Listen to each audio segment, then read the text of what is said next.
Hi, you guys. Rachele here with Amethyst Ascension. If you are new here, welcome. And if you are returning, thank you so much for joining me again.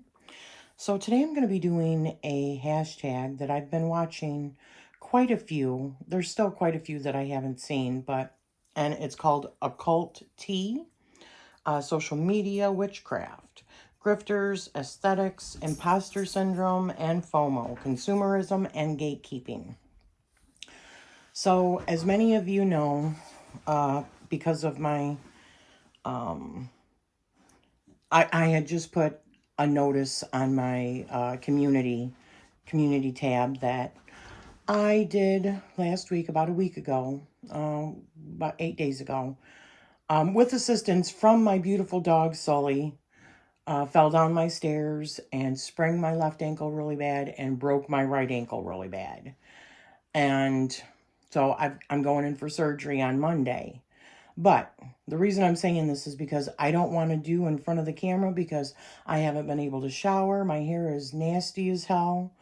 My face, it's not good. I mean, I hardly can even wash my face, okay? I just look like death warmed over a few times. So I'm just going to do some walkthroughs of some tarot decks for you that I got in for review from US Games while I discuss these topics. I wasn't going to do it, but I decided, there's some really important topics that I would like to put my voice into. And this was started by Ella Harrison, the Red-Headed Witch, and Polish Folk Witch. So, and I thought that they were really good topics and questions that go along with it. So let's just get started. So first, it says introduction. Introduce yourself. How long have you been participating in the witchcraft online space? What practices and topics do you discuss primarily?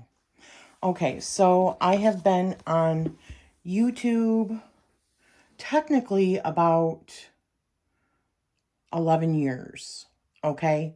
However, actually having a YouTube channel that I have shared, like any kind of magical workings that I've done, which is few and far between anymore, as well as like my tarot and my astrology, which are all kind of witchcraft adjacent, right? It's more, my channel's more about like divination and stuff like that. And the wonderful hauls that I get showing my witchy room and, all that kind of good stuff.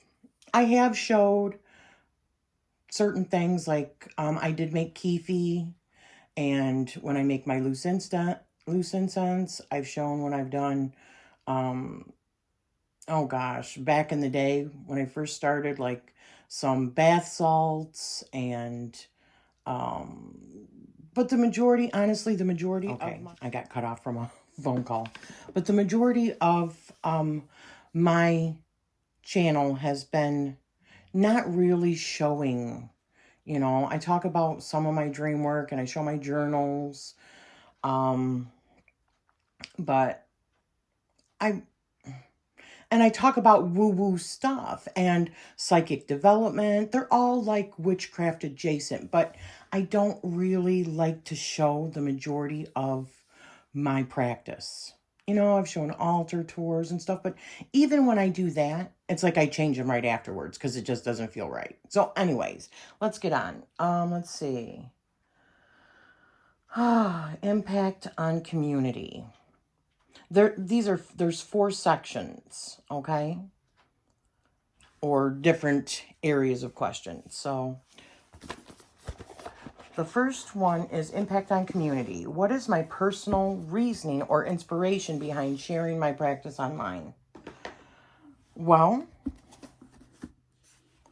not only do I like to just share the things that I find joy in and the things that I'm learning, like, divination, tarot. I have a very extensive tarot collection, and I do reviews, and, I just, that's what inspires me. I love doing walkthroughs because I feel like it is a service. Because I know for me, when I go to buy something firsthand, you can't get them, you know, the boxes are closed, so you can't see them. So walkthroughs are very important, not just in seeing whether or not it's something that you want, but also seeing if it's something that you don't want or not going to use. So it is a service. And so I want to share in with my community. You know, I love the interactions. That's why I always try to respond when I can to all of the comments. And that's also why I watch a lot of channels and comment on a lot of their channels. And many of my relationships that have been on YouTube have definitely gone beyond YouTube into real life. And I don't even necessarily mean meeting people in real life, but talking for hours at a time, FaceTiming like I would my own mom who lives, you know, an hour away. It doesn't feel any different to me. It feels like sitting across from the table. And those are real, honest to God relationships. So I have met so many wonderful people through this community. And that's like the main thing that keeps me here. Besides, I also make items. Sorry, I get so distracted I forget to do the walkthroughs. I make items. I've made several decks now. I make digital journals and items like that. And I use my platform that I've been working on for a very long time. Over 1,000 videos, tons of interviews that I've done. I use my platform to promote the things that I sell. Absolutely. So, the second question. What am I looking to achieve by participating? Do I seek to educate, learn, or connect? All of the above. I think that YouTube is a wonderful place for learning. I have learned so much, but even beyond learning about witchcraft and stuff like that. I mean, we have learned how to do like household things, how to, you know, like fix this or fix that or build this or build that. It's just a wonderful resource. So, and especially me because I'm very visually stimulated. So watching a video in comparison to always reading a book about a topic or something like that, I learn better. I learn better by both seeing the words and seeing it in action. So YouTube is a wonderful resource for that. Educate. I feel like I educate on certain things through sharing, you know, sharing what I have experienced. And if it helps somebody, wonderful. If it doesn't, then just, you know, move along. Not everything is for everybody, you know, but especially now, sorry, I'm like on my bed with my leg propped up.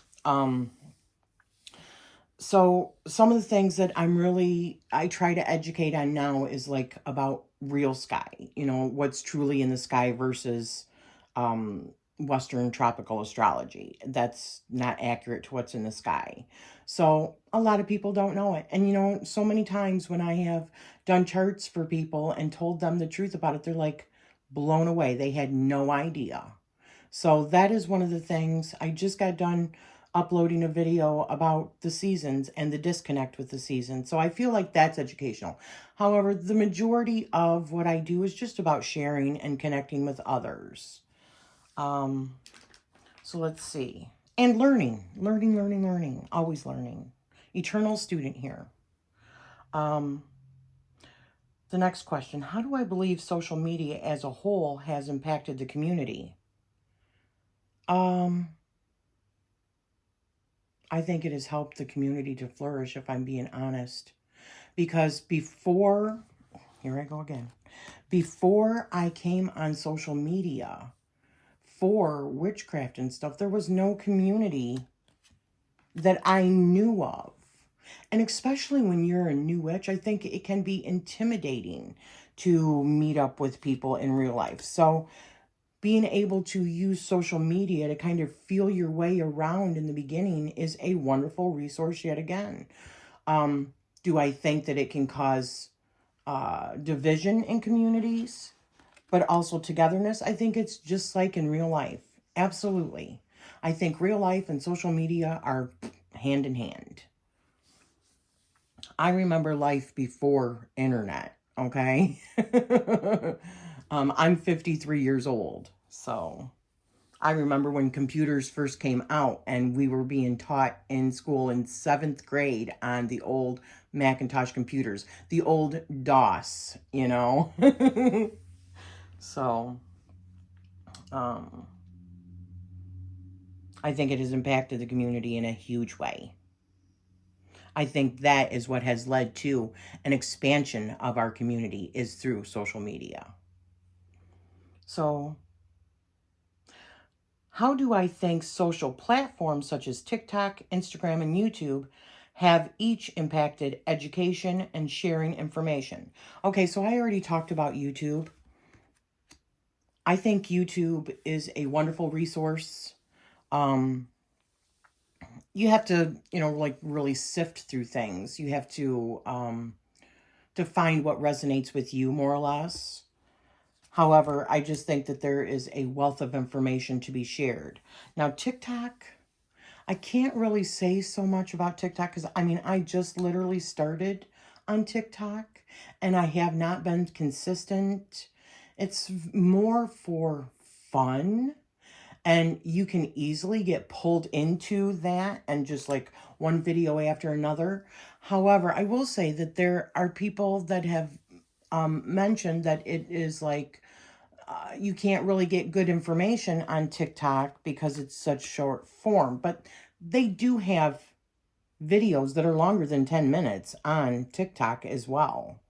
I think it's just that a lot of people just prefer the short form. It's like, one thing I will say with social media and these shorts, it is like making people like where they want instant gratification. If I can't get it in a minute or less, and that is sad to me. That is sad.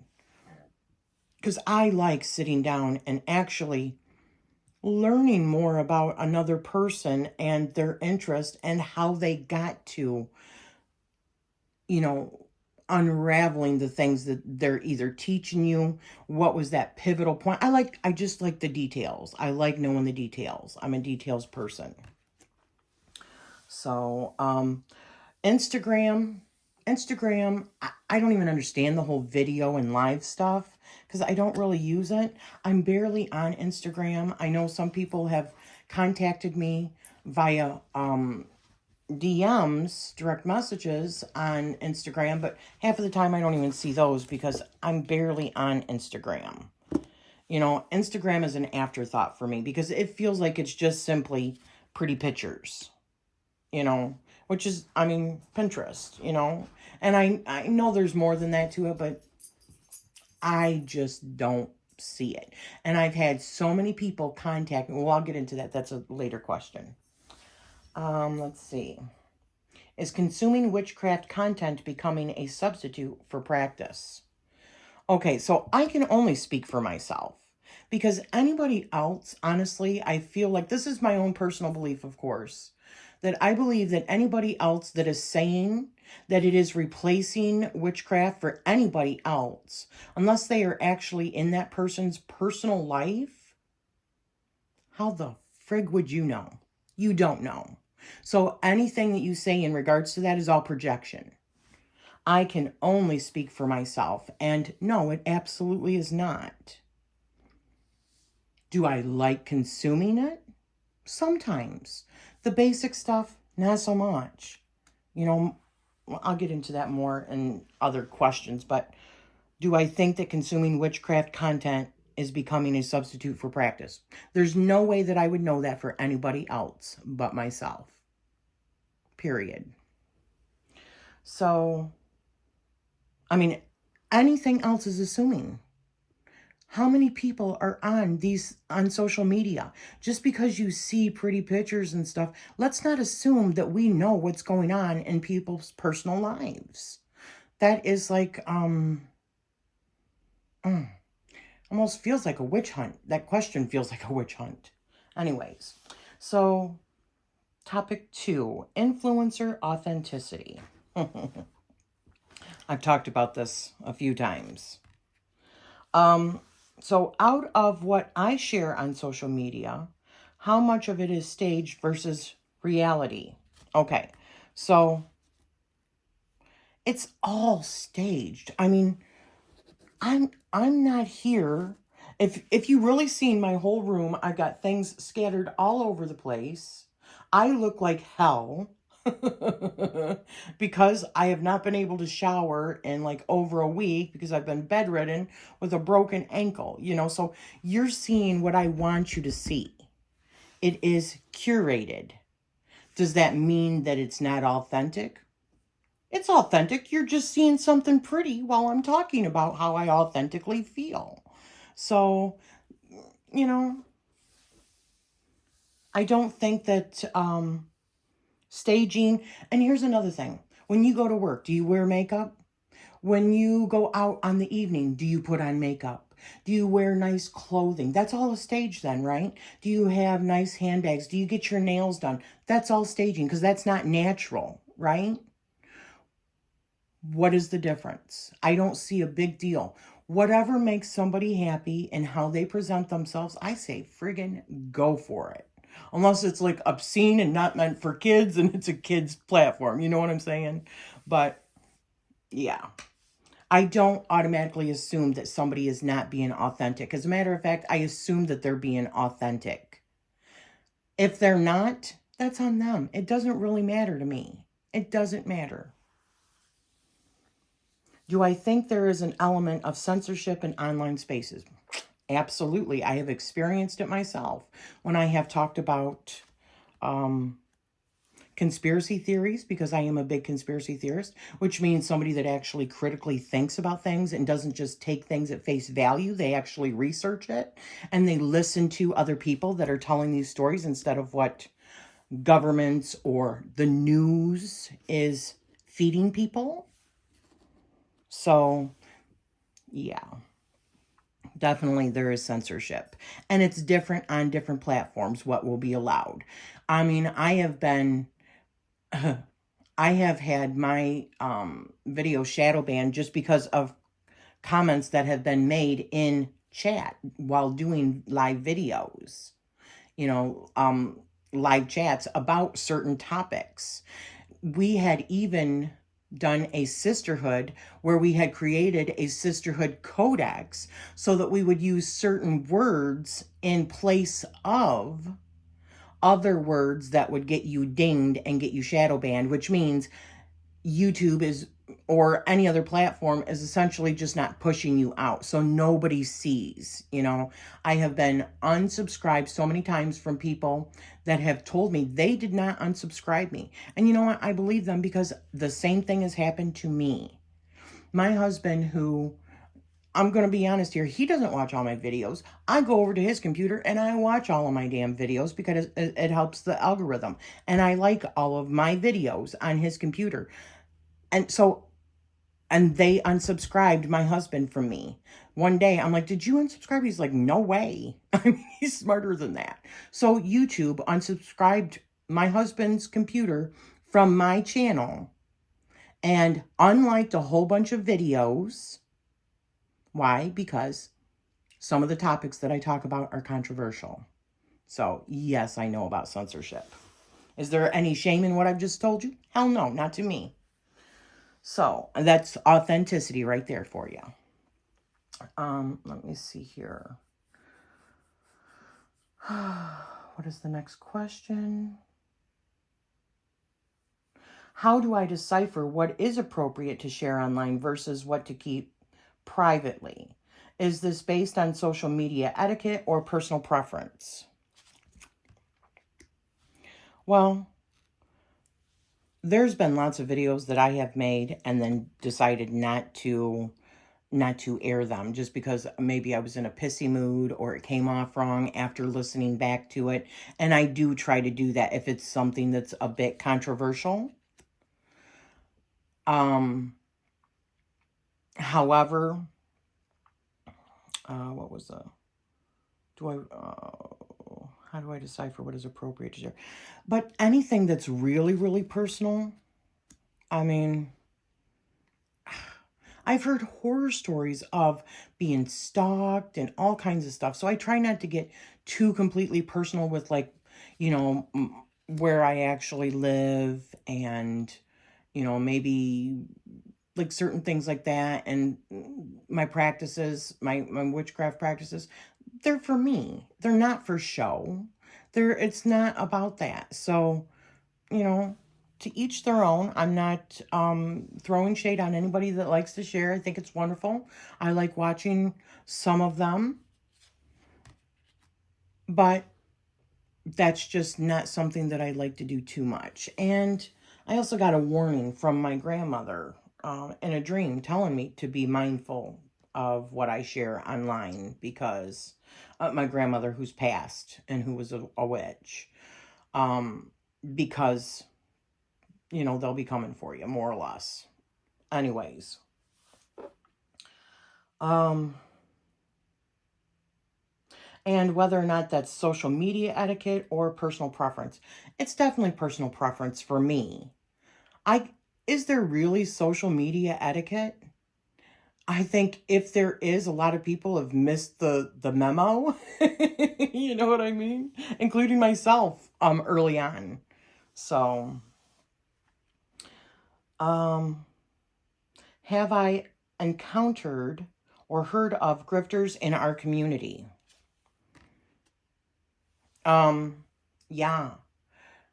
All these accounts that are copied, I've experienced this more on YouTube or on Instagram and TikTok. It seems like you like somebody, you follow somebody that just followed you, you want to return, because I want to be a very supportive person, and I try to support because mainly I am here for community and connection, right? That's what keeps me here, is the relationships that I have developed, the really good relationships that are, I stay in contact with many of the people that I have met through online places than what I do with family and friends, because it's more convenient. And let me tell you, when you are video chatting with your friends for hours at a time every week, you become extremely close.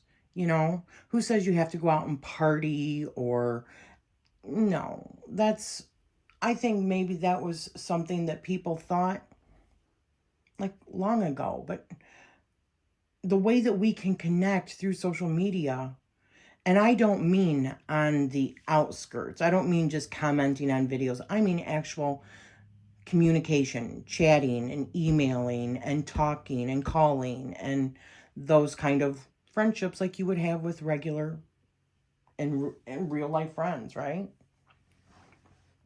Let's see. But the grifters that come in, sorry, I got off track. But the grifters that come in on mainly like Instagram and TikTok, you follow them because they follow you. Or I get emails all the time from other places that are like, we would love to work with you with your channel and do this. 9 times out of 10, I don't even respond, to be honest with you, because I just don't trust it. Anything where there's a link, I never use links. And at this point, I'll have to agree with quite a few people that I've heard them say this. If you don't know the difference at this point, and we've had social media for how long, we know that people are constantly doing like phishing or whatever they call it, like through links and stuff like that.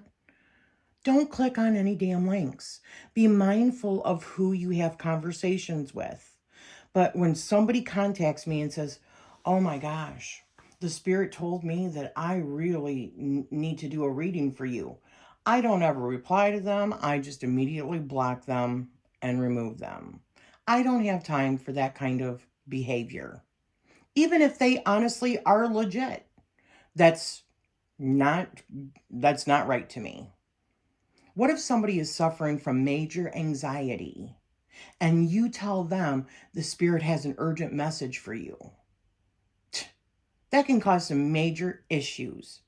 And if you are just somebody that's trying to rip somebody off, you know, I mean, that's a good way of doing it. But I hope that people are realizing that shit is fake, okay? It's not real. People are just trying to take advantage of you.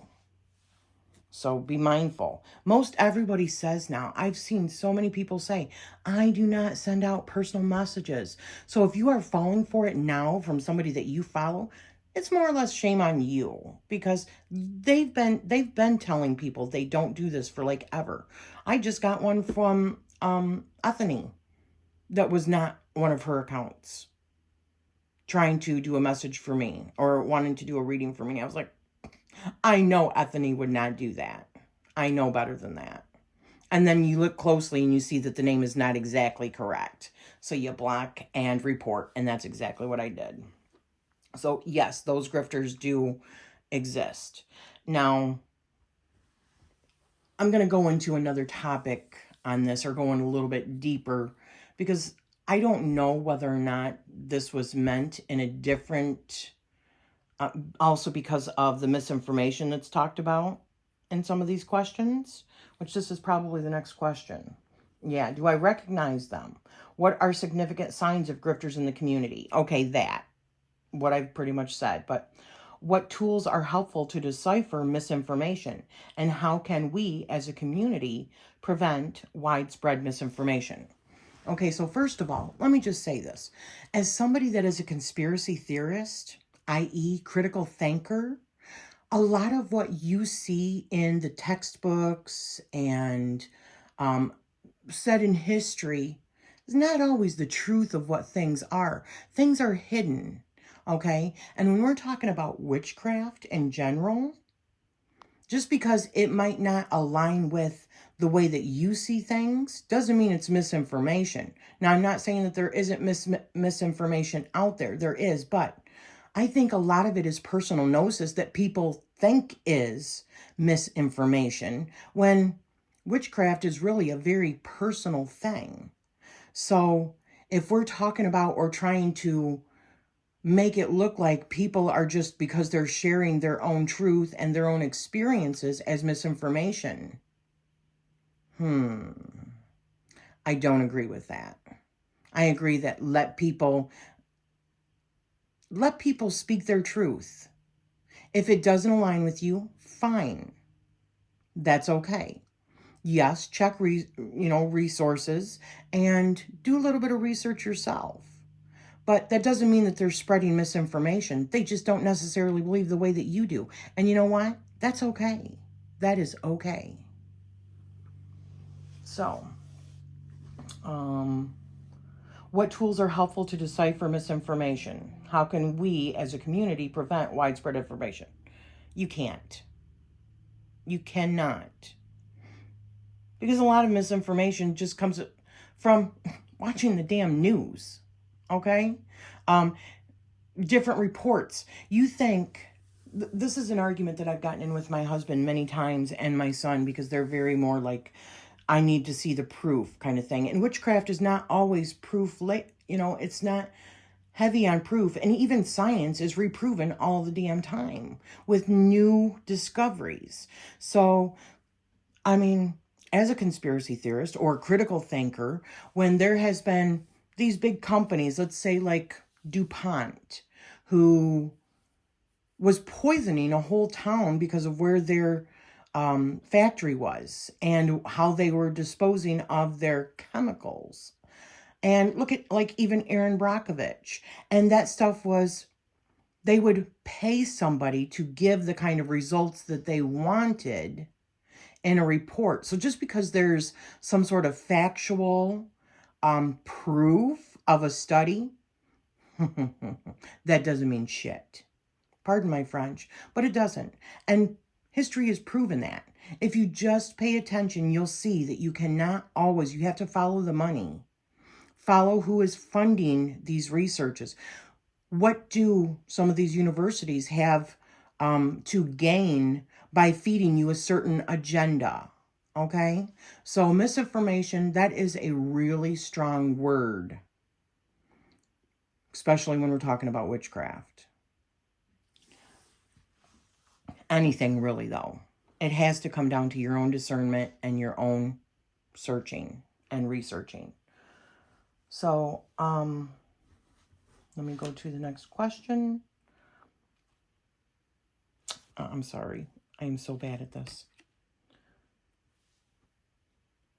How does a large following impact the perception of the creator?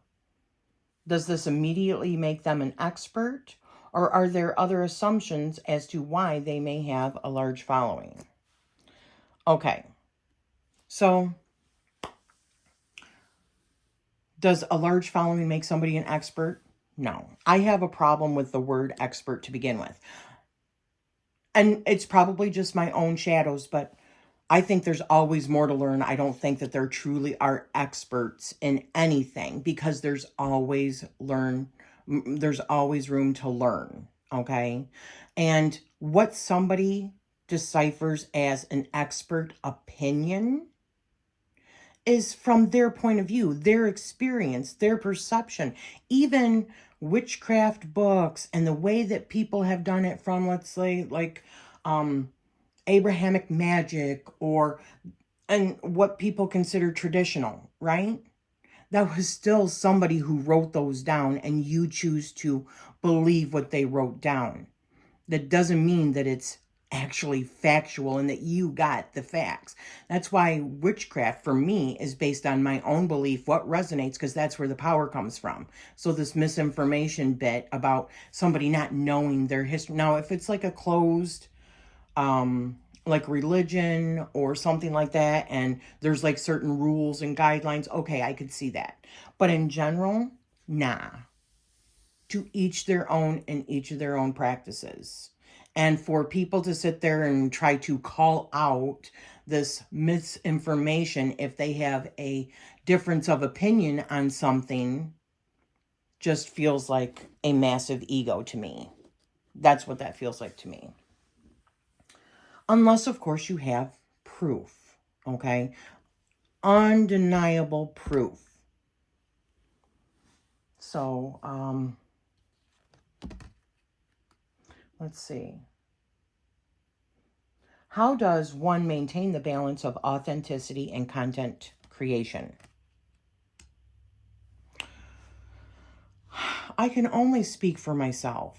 Again, I cannot speak for anybody else, but I'm not going to project myself onto other people because of what I see on social media from them. That doesn't tell me anything. I assume that somebody is being authentic. When you go to work and you're working in the public, you put on a face to deal with your customers.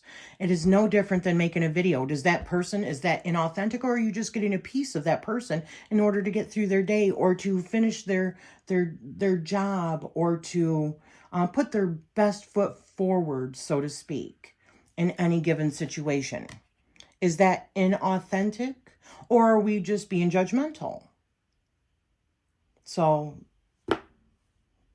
there's no way for me to determine whether somebody's being authentic by seeing them on social media, no matter how much they might be aesthetically pleasing, or you don't know what happens behind the scenes. And if you say you do, then you're just fooling yourself. Unless you know that person all the time. But I mean, if you're in their life and living in their household and following everything that they do, right?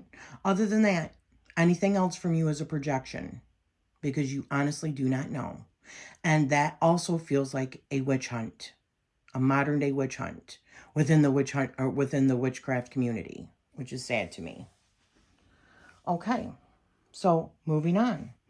Imposter syndrome and FOMO. When I follow other creators in the community space, I just want to go back and say one last thing also about large, like influencers, right? So I've been called an influencer because I have, 4,000 subscribers?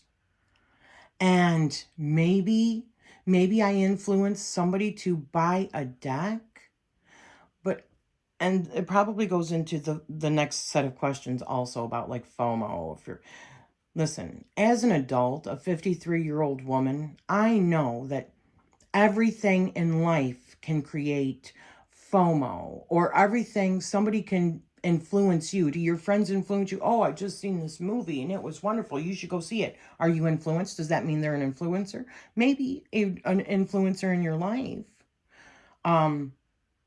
So does that mean because somebody has influence of a whole bunch of people that what they know is always that they're experts? No. I don't believe anybody's an expert. However, do I believe that they might have really good, legit information and that's why they got there? Absolutely. Could there be other things that would help them get to that status? Maybe they're really, and I've heard this from other people as well, maybe they're really good with their marketing or their aesthetics, or they have a pleasing voice or whatever, you know. Because let's be honest here. I will do a video on something that I'm passionate about, like, you know, astrology.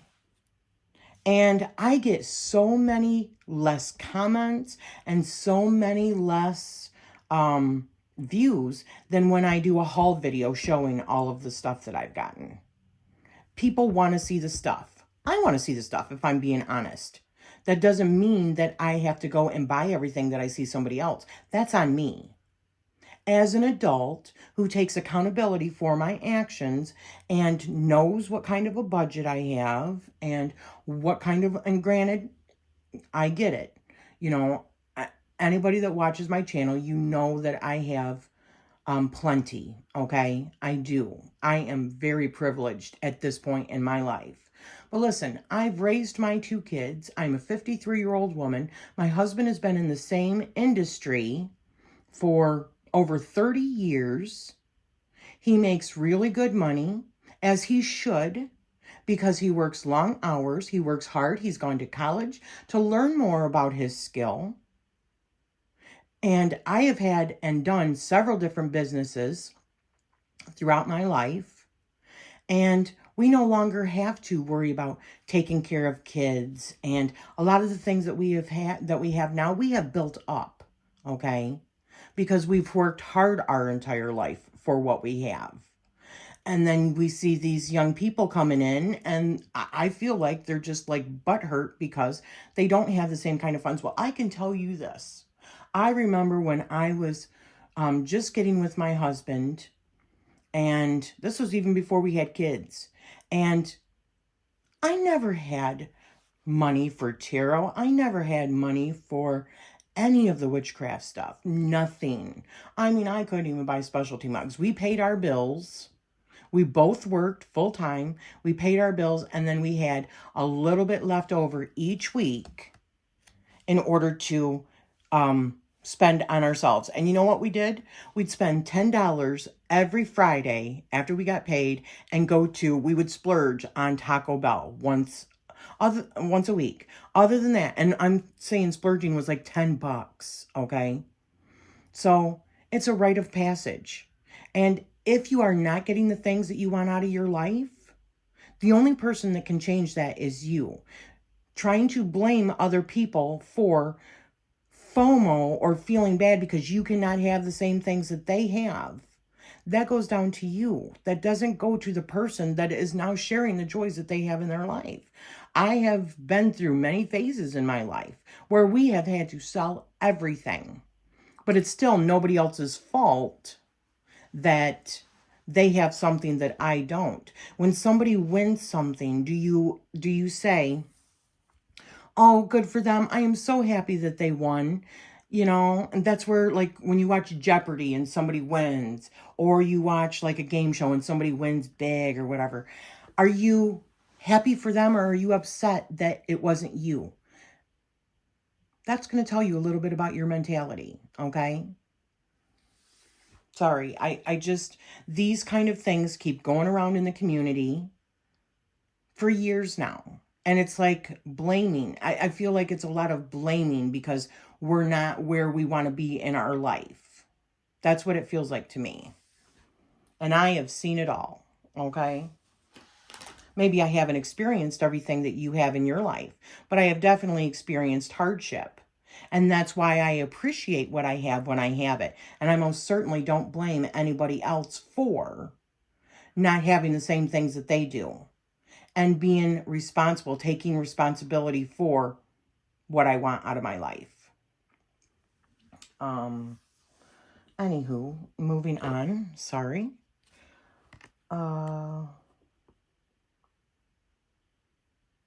So, imposter syndrome and FOMO. When I follow other creators in the community space, does it make me feel genuinely inspired and empowered, or does it create feelings of FOMO and being less than? I think I've already answered that. It definitely inspires me. When I see people happy and enjoying the things that they have in their life, that is the goal. To have a happy life, to get through a day, if a tarot deck or a new tool or just having a good time or sitting down with your family and, going to this new location or anything like that.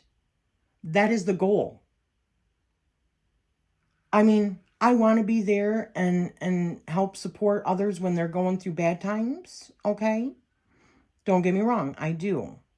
But I also, what I look for mainly is coming to a place where I can feel uplifted, where I can feel like there's hope. That's why I like watching like people rescuing animals and babies laughing and stuff like that, because there's so much damn negativity in the world. And social media just shows it and jumps on bandwagons in order to try to, cause issues. So I'm definitely inspired when I see somebody making something and sharing their joys and making products that they're even selling. And I'll get to that too. Because it's in here. It's part of the questions. If I experience FOMO, has it ever left me feeling vulnerable to be taken advantage of financially or otherwise? No. Why? Because I am responsible for myself. I don't feel bad if I can't have something. It makes me work harder. It makes me reassess if I want that. Why do I want that? And what do I got to do in order to get it? So does that mean if I'm working as an intern and making little itty bitty money, is it time to reassess my career in order to get the things out of my life that I want? Right? It's all about the choices that we make. It's about personal autonomy, personal accountability, not blaming other people for sharing their joy. I want to see more of sharing their joy. And if that means getting a new damn tarot deck or buying a new crystal, then so be it. So be it. I believe that our universe is abundant. I believe in doing your due diligence and doing the best that you can in order to obtain items in the best possible ethical way. But I also don't want to put judgment on anybody else for what they have and how they choose to live their life, because it's none of my damn business. Okay, so I'm probably going to be pissing a lot of people off with this video, but some of the videos that I've seen thus far have been eye-opening. Let's just say it that way. And that's kind of what made me decide to make this video, as I'm sitting with my foot propped up. Okay. An example would be the need to purchase the latest popular product or book to fit in. I feel like that is maybe like high school mentality, wanting to have like the perfect, and I remember feeling this way as a kid, you know, wanting to have the right kind of shoes and the right jeans and the right backpack, because that's what all the popular kids had, right? But I would hope that we would evolve from that as we get older and realize just because somebody else has that and it's right for them, it doesn't mean that it's right for us, right? You know, if you are feeling like you have to get this or that in order to fit into a community, I feel like it's just, and I don't want to say an excuse, but maybe it's because, and I've heard this a lot with people talking about, you know, I feel like, because I see all these people always doing walkthroughs of these decks, reviews of decks and stuff like that. And I don't get that. Listen, if you've got a channel, reach out to a publishing company and tell them that you would like to do reviews. That's what I did. It's no big secret. Work towards the choices. Make the right choices for yourself. You know, if you don't have the kind of money to be buying decks, then do something else on your channel. Do different spreads, make up spreads, and show the decks that you have. Talk about your joys and your passions. You don't have to just do. I feel like when I'm doing like walkthroughs and stuff, it's easy to do those. Those are easy. I get it. A little bit harder is showing a little bit more with like spreads, or sharing a book that you read, or reaching out if you really want to do reviews, reaching out to the publishing companies like many other people do. If they're not telling you that, they are. And just tell them you would like to do reviews and this is your channel, and go from there. And just keep on trying until, you know, but it's going to take time to build up your community just like it did to anybody else. I mean, I've been doing this for, what, 5-6 years now? So, and I'm at 4,000. When I see other people that are at 100,000, do I covet what they have? I do not. Because with having that kind of a following also comes with a whole lot of stress and pressure. And nah, I don't care about that. So, next question. When practicing my craft, do I find myself comparing what I do to what I've been seeing people do online? Not really, because I don't really watch a whole lot of witchcraft videos. My witchcraft is very much based on me and what my interests are and what I want out of my life, and not even digging into like, you know, Abrahamic magic and how they did it. And why? Because that was what was appropriate for them. That's not what's appropriate for me. I don't need to know all the technicalities. I could care less about that if I'm being honest. Does that mean that my magic is not real? I beg to differ. So my magic is based on my belief and what I put into it. And everything I do is witchy. I mean, even when I do my laundry, I put my timer on like 1 hour and 11 minutes. Everything I do, I mean, I even like do my dishes in a certain order. I mean, I'm very methodical, okay? So everything I do is witchy. Does that mean I'm doing ritual every day? Nope. A lot of it is like visualization and, you know, like my prosperity magic. I do a lot of prosperity magic because that is the number one thing that we need is resources in order to pay our bills and blah, blah, blah, blah, blah, right? We live in a capitalist society. So you gotta play the game to survive. I'm sorry if that's harsh, but it's the truth. And that kind of goes into another question here also. In what ways do I combat imposter syndrome? I don't really have imposter syndrome. I don't want to be anybody else but myself. And I will say, if I don't know something, if I haven't researched something, I don't speak about it. It's not something that's in my wheelhouse, okay? But I'm most definitely not, me personally, my psyche, I'm not ashamed of who I am. I'm not, and I'm not saying that that's just what imposter syndrome is. I'm just saying I'm not afraid to be myself, you know, and a lot of things that I talk about on my channel, I get so much blowback from it, but has it stopped me? Nope. Why? Because I am being my authentic self, regardless of whether or not the main algorithm likes it or whether or not people like it. This is my space. This channel is my space. I'm not off on your channels. Maybe in the beginning I was, but personal social etiquette. I make my videos. I try to support people even when I don't necessarily believe everything that they believe. That's okay. It would be boring if we all believe the same thing. So I try to support them in the things that I do and make comments and let them know that I'm there and be supportive, like in a community, right?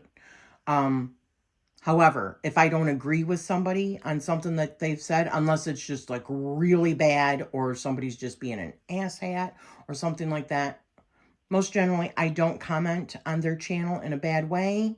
I don't go through giving thumbs down. I don't, because in another witchy way, I believe that you get what you give. Okay? Maybe a lot of people don't believe that, but I do. So I'm not a hate watcher. If I don't like the kind of content that you're putting out regularly, I just don't watch. You just are no longer in my, I've curated you out of my watch list. And I'm sorry if that sounds harsh, but my time is valuable and what I'm taking in is valuable. And I don't come here for the drama. I don't come here for knocking people down all the time. I come here to be inspired. I come here to join in with others and have a good time and sharing their joys. That's what I come here for. Let's see. So I don't really have imposter syndrome. Not really in anything. Not in anything. I don't care if the late Queen of England, and I've said this before, was standing next to me. She's no different than I am. Nobody is. I don't care if you're the President of the United States. I'm not going to try to do something bad because that would be really stupid, you know, but I don't think you're any more valuable than I am as a person.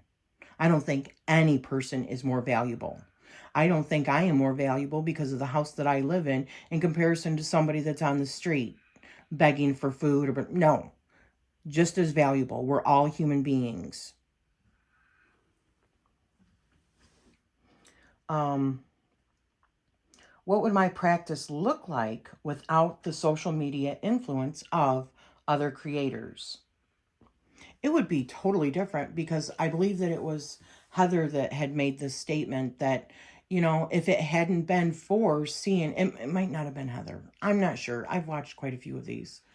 If it hadn't been for seeing some of the things that other people had put on their channel, I'm sorry, I am so bad.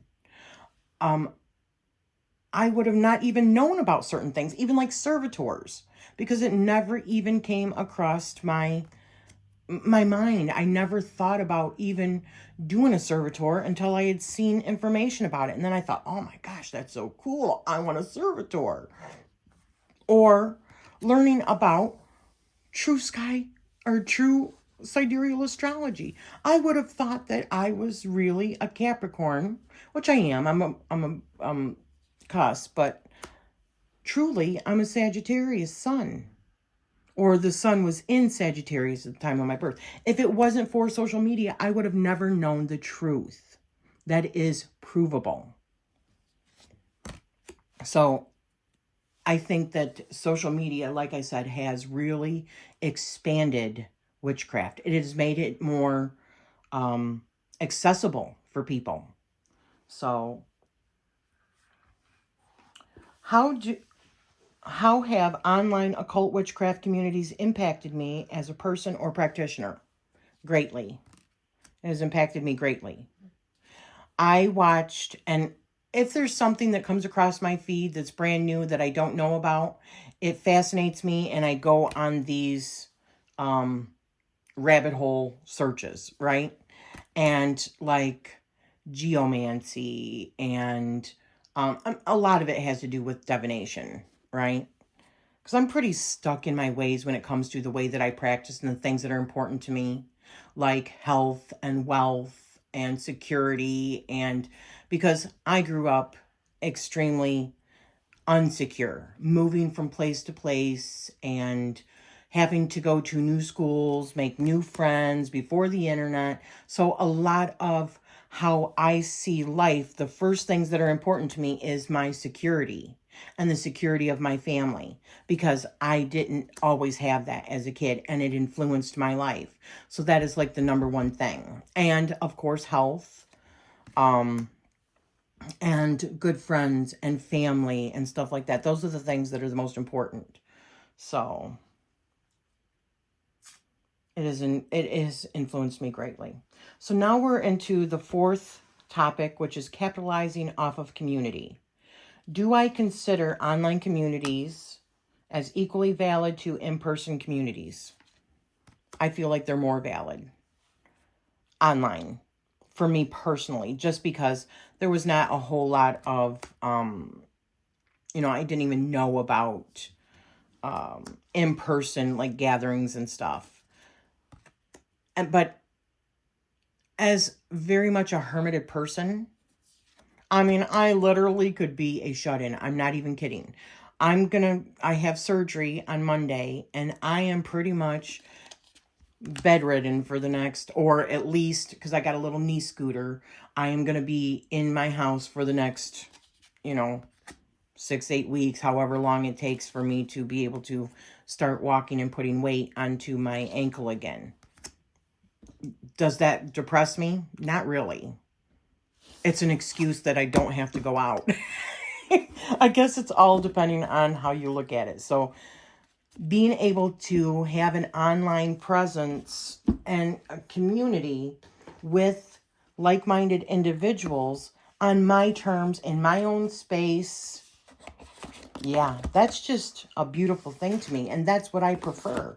And the relationships that I have got from people, that I have nourished from people that I don't see personally, but that I actually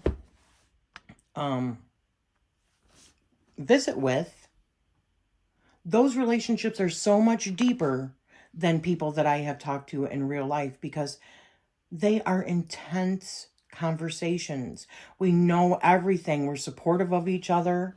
It's just a wonderful thing. We have done spells together, for like friends or just in general for certain things. And I'm telling you, that's better than in real life, because it's always on my terms, always on our terms.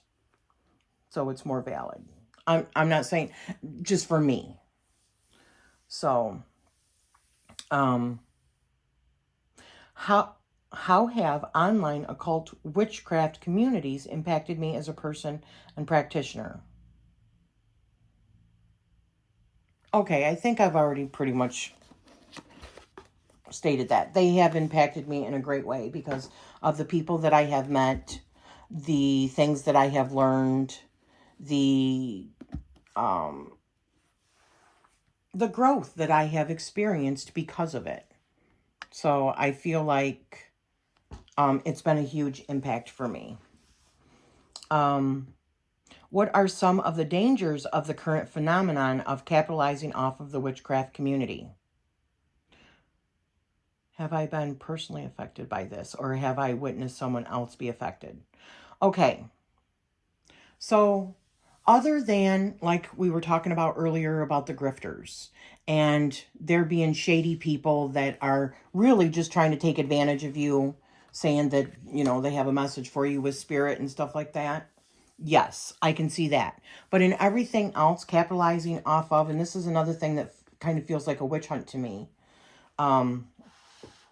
is people making statements of, I'm seeing people selling their products all over the place, and all of these businesses that are, you know what?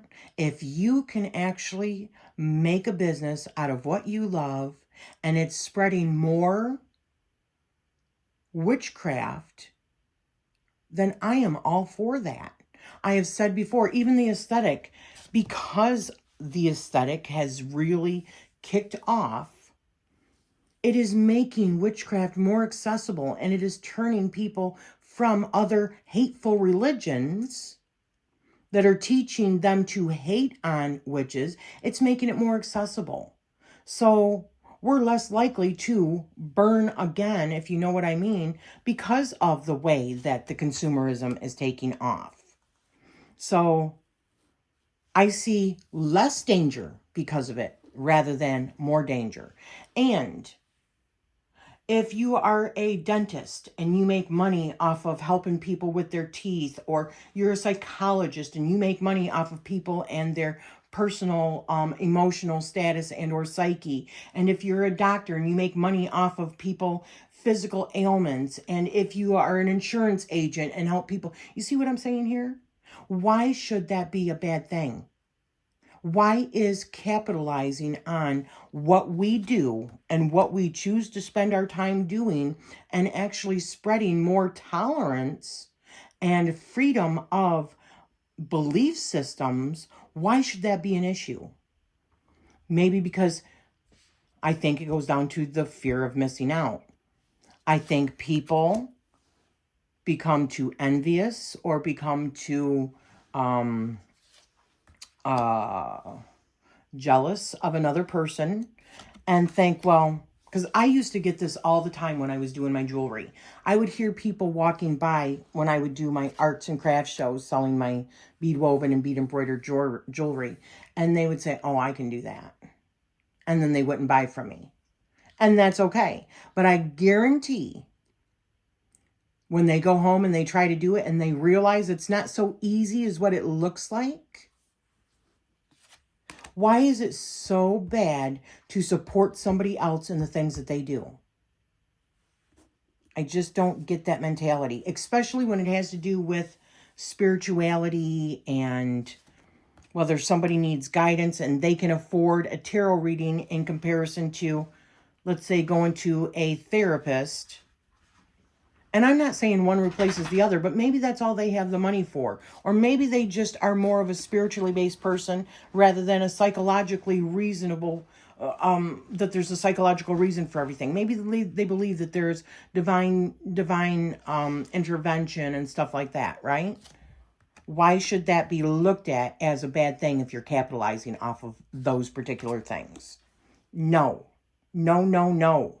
We've got to get out of that mindset.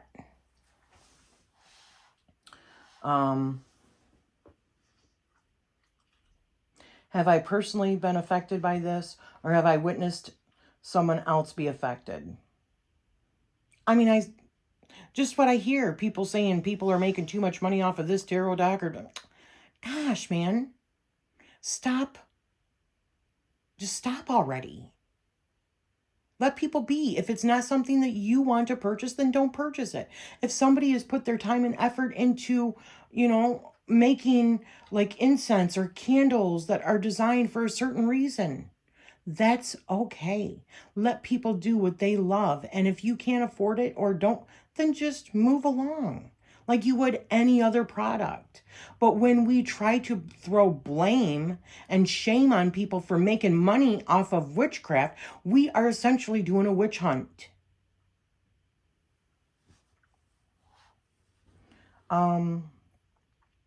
Should there be paywalled communities and online courses? Yes, there should be. To each their own.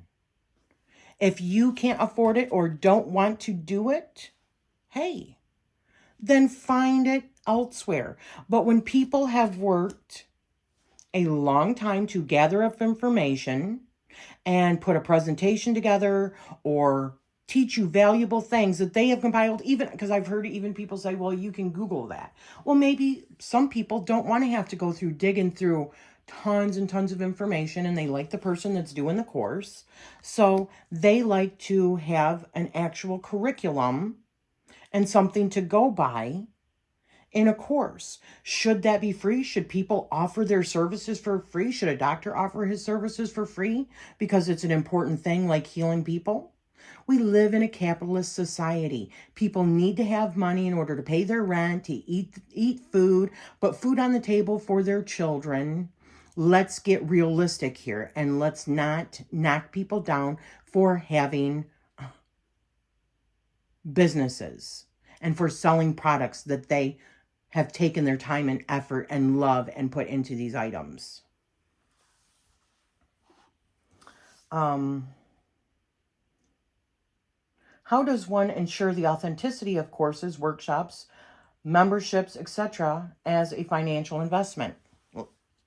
Like you would anything else. If you're going to college or at university, is it worth it to pay an absorbent amount of money in order to get a degree in a field where, you know, you might possibly get a good job out of it, right? Is that going to enrich your life? If it is, then you invest that money into it. And half of these things, especially when we're talking about witchcraft, it is personal gnosis.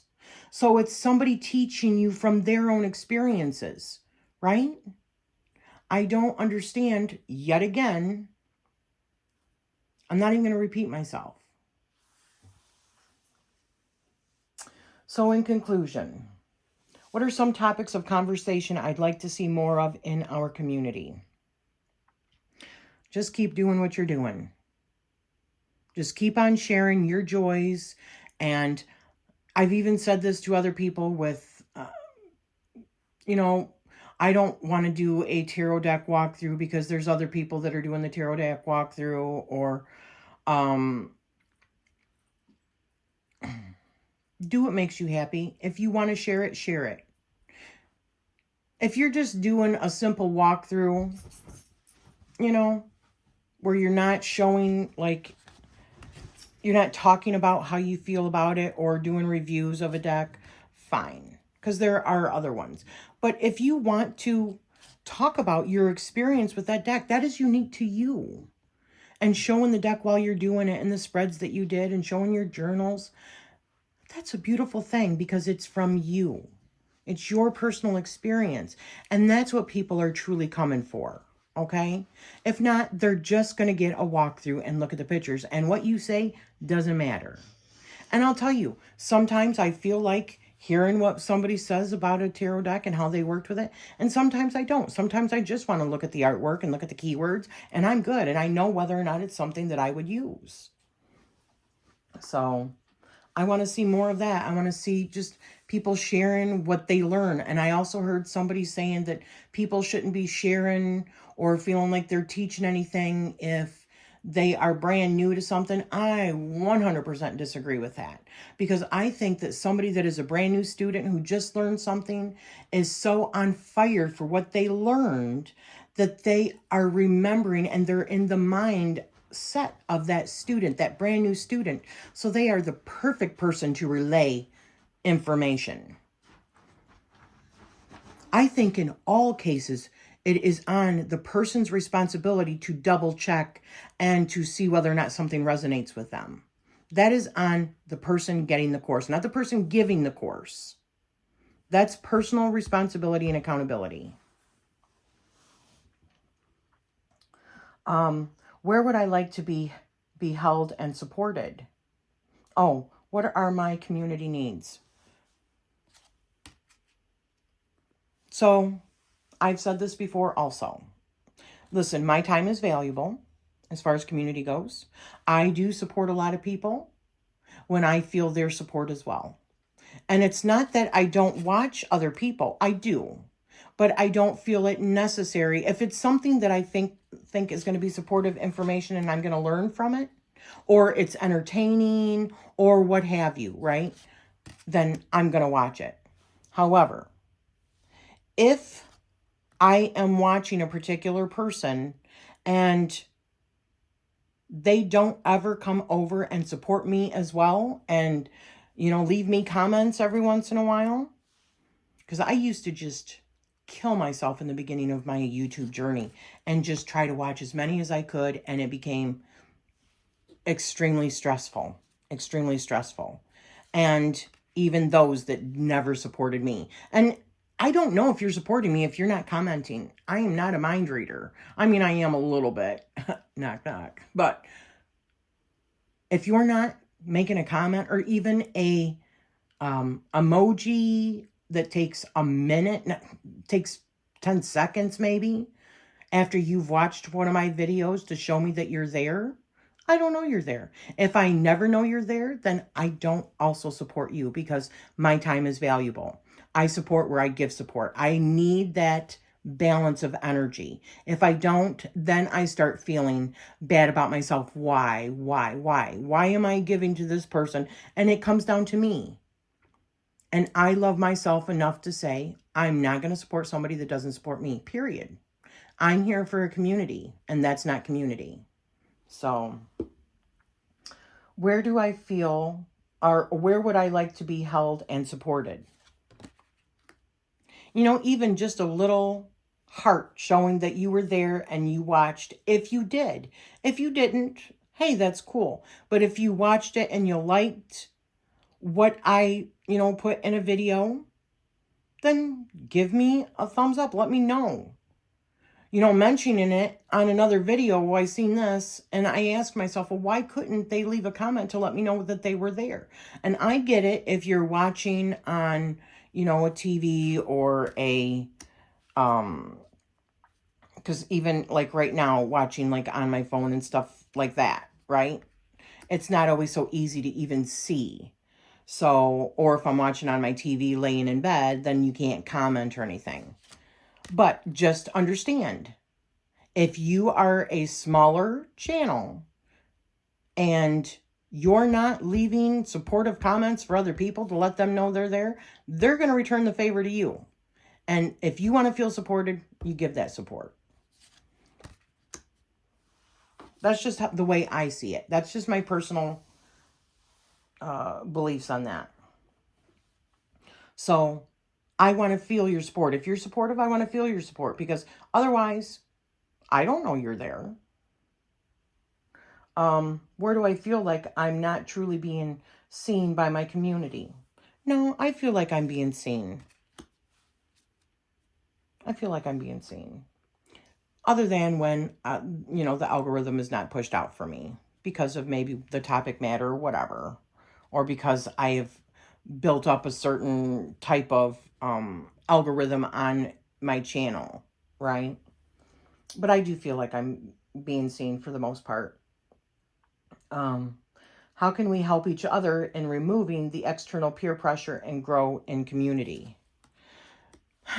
Also, with the support, be supportive of other people. Let them feel and see your support, and it offers them more confidence to go out and do the same.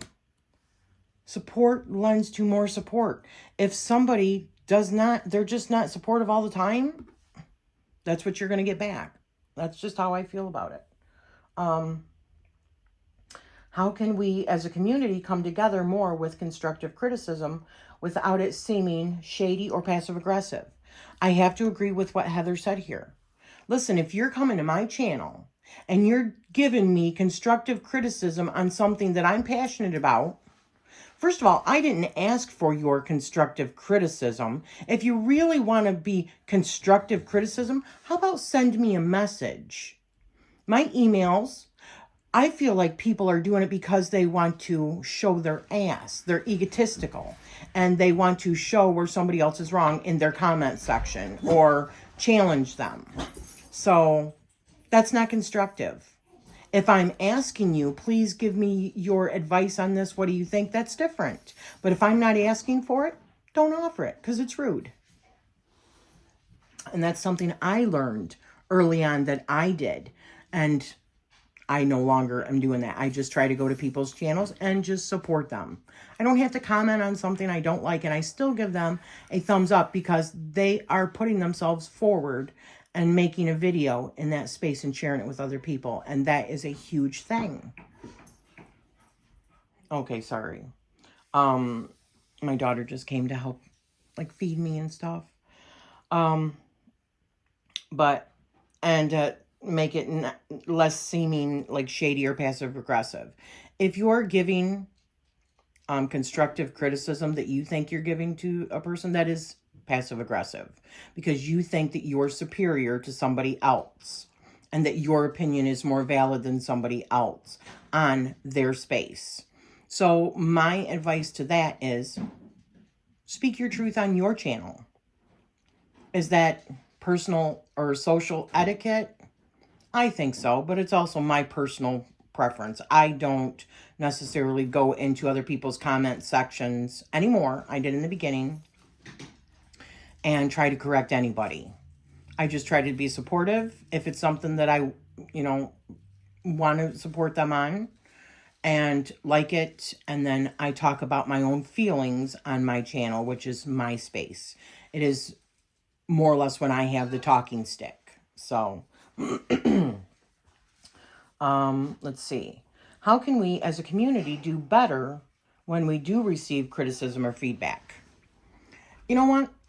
If it's constructive, honestly, I will try to show it from my point of view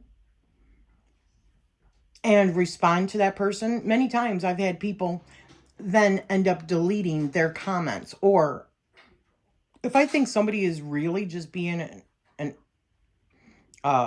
nasty person, or trying to be combative or speak their mind on my channel, if they differ from my opinion, because everything that I do on my channel and pretty much everything that people do on their channels is their opinions. It's their point of view. It's their experiences, right? Doesn't mean it's the gospel. It doesn't mean it's the fact of everything. So that is their space. So just, I guess, be supportive when you can and speak your truth on your channel. That's how I see it. But when I see somebody half of the time being a dick in my comment section, I will pin it, because I want other people to see how dickish you're being. So I don't, yeah, I like showing people. You give anybody enough rope, they're going to hang themselves, always. Excuse me. I guess maybe I shouldn't say that on here.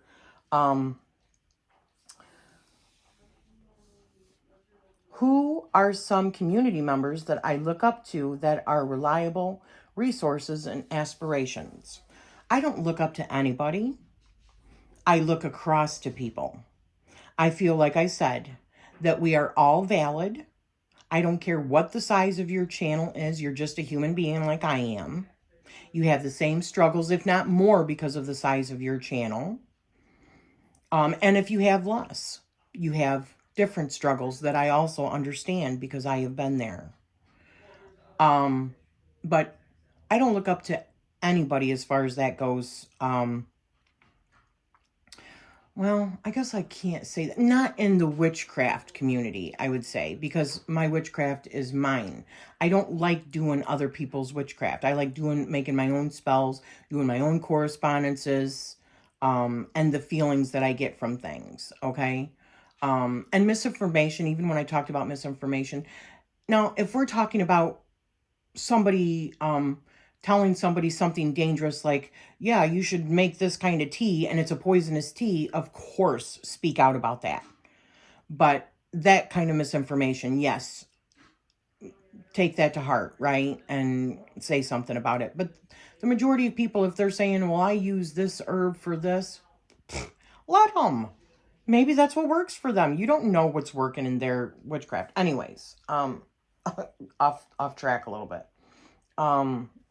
People I do look up to are like Billy Carson, because of the amount of information and research that they have done, and the amount of like going to different places and sharing those experiences, and taking people on tours and stuff. So Billy Carson, because I'm into like ancient Egyptian stuff and ancient Sumerian stuff. So I also like Matthew LaCroix. And I like Esoterica, the channel. And it's not just because I believe all of his opinions either, but he puts it in such a way, Dr. Sledge, he puts it in such a way that it is so understandable, so like scholarly, and I love that, right? I love when knowledge is just the most sexiest damn thing, okay? Obtaining knowledge is the sexiest damn thing. I like exploring and hearing more about ancient aliens and the cosmos and astrology. So Isaac Rodriguez, who is my teacher and mentor for true sidereal astrology, I look up to him because of the amount of knowledge that he has gained. Does that mean that I look at everything that he says also, and that's the way that I would practice? Absolutely not. I take and learn from other people, and then I make it my own. That's what authenticity is. I don't want to copy anybody. I want to put my own spin on everything the way that it resonates with me. Add any further thoughts or comments, prompt questions of your own, express further points, offer solutions. Yeah, I just say, if you want to help people with like imposter syndrome and you want to help people with, lack of confidence and feeling inferior maybe on their channels and stuff like that, then be supportive. Leave just a little comment. It only takes a second to leave a comment and help somebody out and say, wow, even if you don't necessarily agree with them, just a little heart can show them that you were there and make them feel, like they've been seen or heard and want some sort of validation.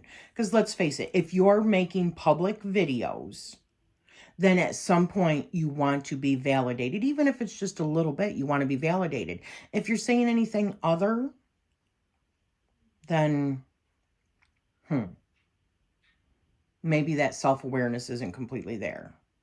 But I wanted to really, and I know I've completely failed. I'm so like one trick. I'm not very good at talking and doing something. So I'm sorry I didn't get through much of this. And this one was the Universal Folk Tarot. But I really wanted to participate in this because it seems like it's the same old questions over and over again. And it seems like we want to place blame on certain people for certain things. But honestly, I think a lot of it just comes down to personal integrity, personal authenticity, and personal autonomy. Taking accountability, personal awareness, taking accountability for what you put out into the world and stop worrying so much about what everybody else is doing. Shadow work, but gosh, let's not continue to throw other witches under the bus.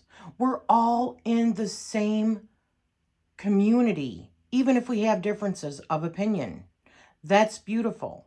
So thank you for spending this time with me, and I am sending you love always.